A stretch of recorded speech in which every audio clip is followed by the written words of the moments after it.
First, live, local. This is Fox 12 Now.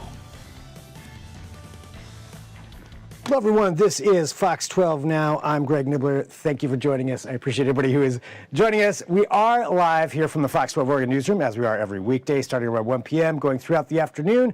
And we get to have wide-ranging various conversations and segments here on this show. But FAN EXPO is coming here to Portland this weekend, something that we have been covering on here. And, of course, a lot of people are going to be showing up to the huge convention. We can talk about comics, movies, toys, artists, everything in between. And honestly, our guest here today kind of does cover all of that stuff. We're talking to Brian Volk-Weiss from the Sill Company. And Brian, thank you very much for joining us here today. Really appreciate it. And, you know, you have created, I think, some things that a lot of people are really big fans of, and a lot of things that cover a lot of nostalgia. I'm talking about the toys that made us, the movies that made us. You know, can you tell everybody who may not know just a little bit about your company and your background and how you got into all this? Sure. And first of all, Greg, thank you for having me, to put it mildly. It's really interesting. I got my break in comedy to this day. We're pretty much the biggest producer of stand-up comedy there is. And then about 8 years ago, I had one of the luckiest things that can happen to a director happen. I was able to turn a hobby into a job. So I am a big toy collector, like a real big toy collector, and an embarrassingly big toy collector. And I had been trying to sell a show about toys, about the history of toys for years. And then this company that was famous for shipping discs through the U.S. mail service decided to do this thing called streaming. And I was able to convince, if you haven't guessed already, Netflix to make a show called The Toys That Made Us. So we make this series called The Toys That Made Us, still in production. We're doing seasons 4 and 5 as we speak. And that, not on purpose. People are always like, Brian, you're a genius. No, I'm not. Like, so much of this was lucky and random. Because we had made a show about the toy business, it got us into the toy business. So one of the things that we've been doing is we've been acquiring brands that were really big primarily in the 80s and 90s and bringing them back. So the first two that we're doing, one is RoboForce that we're doing with Dwayne, The Rock Johnson. I shouldn't just call him Dwayne. And then we're also doing Biker Mice from Mars with Ryan Reynolds. So the idea is that every year, starting this year, in April, by the way, that's a little scoop. And then so this year, it's going to be RoboForce. Next year, it's going to be Biker Mice from Mars. And then so on and so on. I got to leave a little, I got to keep a little bit close to my vest, but we have very big plans. What we're doing. I mean, that's 2 years, you know, that you're giving us right there. So I feel like that's good. We could save the third year spoiler. Yeah. Well, I mean, what do you think it is about the nostalgia of some of these characters, some of these shows, some of these toys that really keeps people coming back to them, like you being a toy collector, but now you've got The Rock involved, Ryan Reynolds involved. You know, what is it about it that people love so much? You know, I think it's two things. I think that there is the normal human memory tendency to think the past was better than the present and the future. I think that's been going on since we were walking out of the caves, maybe even amoebas on the beach. So I think that's nothing new. But the other thing that I think is going on, and we have Mr. Zuckerberg, for better or worse, to give credit for, is social media, which technically, in my mind at least, includes YouTube, where we're constantly getting bombarded by, no matter what, bad news. So you can be someone that loves Fox and you can go to Fox. You might agree with 90% of what you see, but that 10% is still going to bum you out. Ditto CNN. So you're constantly 30 Yep. years ago, if you didn't buy a newspaper, you kind of got to live in your own world, for better or worse. Now it's just coming at you. So I think nostalgia really embraces our memories of a simpler time. And RoboForce, and you'll see this with Biker Mice as well, but RoboForce really embraces that. Our entire premise when we made the show was we wanted this to feel modern, but we also wanted it to feel at the same time like it was a cartoon, that like the tape had fallen behind the couch at the studio and oh my God, look what we just found. So we really embraced the retro vibe of bringing back a 45-year-old IP. Wow. I mean, and that's a difficult balance to make too, to make something feel new, but also hit those nostalgia points and also have that, that kind of feeling to go with it. Tell us how did The Rock become involved in this, involved with RoboForce and you? So, it's very funny the way life works. We were already working with The Rock on a show for Disney Plus called Behind the Attraction. And we were in the middle of season 1. I think season 1 had just come out. We were starting to prep season 2. We put an announcement out that we had acquired RoboForce. And by the grace of God, that resonated with the name of his company is $7. It resonated with the people at $7, and we were already working together. We already had a great relationship, and it was like, hey, what's going on with this RoboForce thing? We made a presentation. Obviously, I guess it went well, and pretty soon, in a good way, the lawyers were talking. And then we got pretty much, I would argue, this is where I get in trouble, but post Arnold, the biggest movie star of our time, to come on board RoboForce. That is a fair assessment. I think that's a fair moniker to give The Rock. Yeah, absolutely. Well, I mean, that's got to be exciting to team up something that you're already going to do anyway, but now you're going to get this out there. People are going to be able to watch this and bring it back. What are you most excited for people when they see this series? What I'm the most excited about, and time will tell, is hopefully we want to do for the people that watch this show what Transformers, G.I. Joe, what those shows did for me. X-Men, what's now called X-Men 97. Used to just be called X-Men to all you kids out there, but to what is now called X-Men 97. We want to, again, there are episodes of X-Men that inspired me, that helped me get through a bad day in high school. That's what RoboForce is designed to do, is make people feel good about themselves, about the world that they're in. There's villains in RoboForce, just like every kid in school has villains, bullies, and our show will hopefully, number one, most importantly, entertain. That is 100% the goal of the show, is to entertain the people who watch. But as an added benefit to your question, what is the thing I'm the most excited about? I hope it inspires people.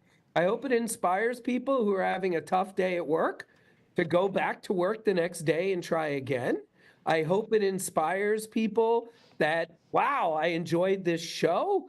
Maybe I'm from a family of lawyers, but I can go to Hollywood and make cartoons. Like, that's what happened to me. My dad was a lawyer. My mom was like a scientist. And I just always assumed I'd be a lawyer or a banker or something like that. And Star Wars did it for me. I mean, I've been in LA 26 years because George Lucas made a movie called Star Wars. So nothing would make me happier than 10 years from now or so for somebody to say to me, hey, I just want to let you know I do this for a living in part because I saw RoboForce and it inspired me to choose this as a career. That's the goal. I love that that's the goal. I mean, and to have that, those are some lofty aspirations, but I mean, it's so true. Those shows, those things that resonated with you, there's ones that resonated with me. Everybody's got something like that I mean, hopefully anyway, that resonated for them for going through those different things. And RoboForce can be that. I love that that's it. Well, let's talk about Portland here, coming to the Fan Expo, and you're going to be there. So for you, what's it like coming into a city like Portland and going to a Fan Expo and encountering some of the people who are big fans of all of this work that you've done in person? Well, first of all, I love Portland. Like let's start with that. Like I absolutely love Portland. I have to say one of my favorite vintage toy stores on planet Earth is in Portland. It's Billy Galaxy's. I think I just call it Billy Galaxy's. Yeah. If name is Billy Galaxy's Toys and Comics. Sorry, Billy, if I messed that up. So I've been going to Billy's store for almost 10 years now. It's literally like being in a museum where you can buy stuff. Are you familiar with it? Yes, I am. Yep, I've been to Billy's place. Yeah. So there's that, and I'm going to be seeing Billy, of course, when I'm up there. But I love the fans. We were just up there for Game Expo, or I'm not the best with these names. Retro Gaming Expo. Retro Gaming Expo. Thank you. So I was just up there about 2 months ago. I'm not even that big of a gamer, and it was so great because the audience was so welcoming. One of the things we try to do, for example, at our panels, I hate when I go to a panel and it's a 50-minute panel and they talk for 45 minutes and then you basically get a 3-minute Q&A. So we very deliberately try to have at least a 20 to 30-minute Q&A because I learned so much from the questions and going back and forth with the crowd. So it's the crowd, it's how warm and inviting everybody is in Portland, the geek community, of which I am certainly a member. I'm old enough to remember when that was not a compliment to be in that group. But it's just very warm. And because it's like a big, small city, I hope that's not offensive to anybody. No, that's like 100%. Obviously not Manhattan, and it's also obviously not Gary, Indiana, so it's like a real city with skyscrapers, but you also have this beautiful nature, and I just feel like that brings the best out of people, and it's like the greatest thing in the world to be at Fan Expo there and just talk to everybody and hear what they think. I think that's so true when it comes to something like that too, because everybody can be into whatever they're into, but it's supportive because it's like, oh, well, you're into that. You're into video games, you're into anime, you're into whatever. But it's all coming there and everybody can celebrate what it is that, at events like this, I know just in the city at least, that is something that's really embraced. Being able to support whatever it is you want, whatever, maybe some really rare, strange thing that you're into, some show that was on in Japan in 1982 once. You could be a huge fan of that. Totally cool. Come there, celebrate that. Or maybe you're a huge fan of RoboForce and you're there celebrating that. It's really is kind of embracing in that way. We love those fans of RoboForce. By the way, one other thing, I know I spent 20 minutes talking about Billy Galaxy, but one other thing I will say about Portland, and I don't know what the reputation is or not, but I love the food. The food in Portland is so good. So I also got to give that a shout. I'm going to get dinner Friday night, Saturday night, little lunch action. And I know exactly where I'm going. Please don't ask me the names because I don't know them. But Billy knows them, and Billy's taking me. There we go. Billy will let everybody know. Right. Well, Brian, what's something you would want to say here, just to everybody who's going to be coming out, or maybe this is their first time coming to an event like this, they're going to come see your panel. What would you say to them to encourage them to come hang out? We will have surprises. We will have tangible surprises. We will be showing footage of things that has never been public before. But the other thing, I'm really glad you asked this, that I always like to say is our company, Nacelle, we do a lot of different things. So, we can go to a convention and we can talk about RoboForce, but that doesn't mean people can't come. There are people that love our company because of the toys that made us. We also have the license to make Star Trek toys. So if you're somebody who's like, I got some questions about those Star Trek toys, or I'd like to know more about seasons 4 and 5 of Toys That Made Us. I'm not going to be a jerk during the Q&A and be like, no, no, no, you can only ask about RoboForce. No, we're here to meet the public. We're here to listen to what you're excited about. A lot of things that we've done in the last 3 years of making toys, we've made some mistakes, and it was listening to people on social media that allowed us to correct those mistakes before we started making the toys. So I love talking to the public.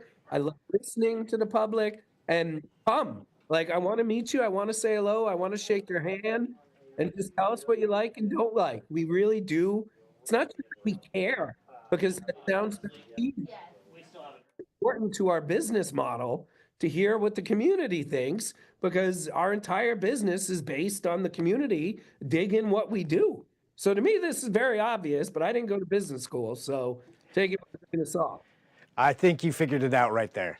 Well, Brian, thank you for joining us, and talking about this. You're going to be here in town this weekend at FAN EXPO. As you mentioned, people can come see you, ask you questions, hang out, and congratulations on RoboForce and everything else that you're doing at the company. I mean, really, just the success that you've had from starting, I mean, the comedy videos, obviously, doing all of those, but then now transitioning into this and following your Star Wars dreams that you had from when you were a kid. Only in it's great. America. Literally. Only in America. I am so, if anyone is shocked with what we're doing, no one is more shocked than me. I mean, I cannot believe any of this worked. And that's not me trying to sound humble or aw shucks. I mean, it is shocking. It's startling how much. Well, Brian, thank you. Thanks for being here. I really, really appreciate you joining us here today. Thank you. Hopefully I'll see you up there. Yep, sounds good. Yeah, and for everybody watching, thanks for joining. We're going to take a break. We'll be back here in just a little bit. This is Fox 12 Now. If it's your first time watching, we've got lots of videos for you to check out on our YouTube channel for Fox 12 Oregon, KPTV.com under the Fox 12 Now tab, or on the Fox 12 Oregon apps. We cover a wide range of things on here. Love getting to have conversations like we just did with Brian, so be sure to check out other stuff too, but I'll talk to you soon. I'm Greg Nibbler. This is Fox 12 Now.